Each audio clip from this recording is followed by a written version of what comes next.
This iPhone 14 Pro has been my only phone for the past half year, and with the iPhone 15 Pro being so close, I think it's time to take another look at 14 Pro. So let's look at everything I've noticed that needs changing. First, the display. The iPhone 14 Pro has a fantastic panel, by all means. It's 6.1 inches Super Retina XDR with Pro Motion. It's hard to find flaws in this combo, but I did. First, the brightness. I know, you're already typing comments like, are you mad? No, I am not, just hear me out, okay? The brightness is at the same time the blessing and the curse of this phone. 2000 nits is a lot, okay? It's plenty for sunny days or my studio with all these lights, but the phone gets hot really quickly and dims the screen, and Apple must do something with that. If they manage to make the display on 15 Pro more resistant to sustained high brightness, it will be massive. We already know that all iPhone 15 models will get a more efficient display driver chip. Can the panel itself be improved with it? Am I crazy? I also want to share a few thoughts about Dynamic Island. After 6 months of use, I can confidently say I forgot it's there. After some time, you learn to ignore it, its animations and all that. It becomes just a minor inconvenience that reminds of itself only when you're watching full screen videos. I hope that in the 15 Pro, the cutout for the Dynamic Island will become slightly smaller. This way it will be even less of a nuisance to me and other users. Next, the design. You know me as an all-embracing guy, but sometimes even I get annoyed. And that's what is happening now with the design. I've used this phone for half a year, and before that 13 Pro for a year and 12 Pro for a year. All these iPhones have similar flat sides with rather sharp edges, and after 2.5 years of having such a design, I'm kind of fed up with that. I want 15 Pro to be more ergonomic, to be slightly rounder and easier to hold without a case. Why do I have to buy a case each year just to make Apple's design more usable? You get me, right? Luckily, my desires are soon to be fulfilled. The iPhone 15 Pro will get more rounded edges, which should make it more comfortable to hold. Maybe I will even be able to use it without a case.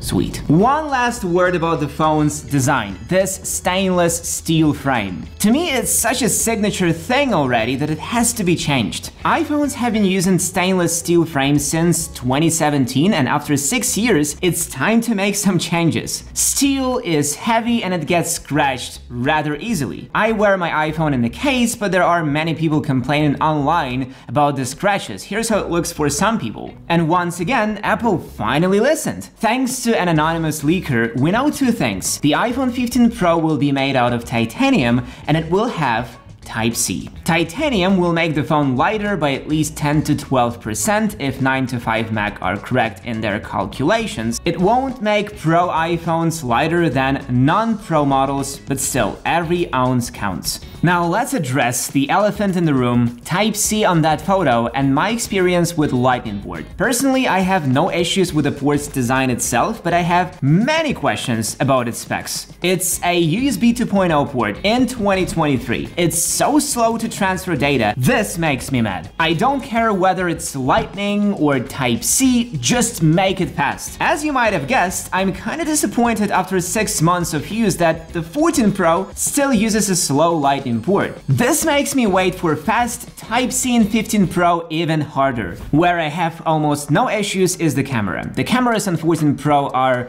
great in almost every way. I took a ton of really nice photos with them, but I can't help but notice a few small issues. First, I like to shoot cinematic videos now that they are in 4K, and the white balance in cinematic videos on 14 Pro is all over the place. There is no way to manually adjust white balance so it stays consistent. I know it's a software thing and not the fault of the 14 Pro itself, but still, I wish they thought of that earlier so my videos won't be messy. Another issue with cameras that I have after 6 months is the ultra-wide camera. It's good, but not great. First, it still noticeably suffers in low light. Second, there still is some image distortion in the edges of the frame. Maybe it's the sensor they are using or the algorithms, but something must be done. There are many Android phones that take better low light shots on their ultra-wide cameras than 14 Pro, and I wish Apple paid more attention to that camera module in the 15 Pro. As for the main camera, it's great. No issues with it. It shoots great during the day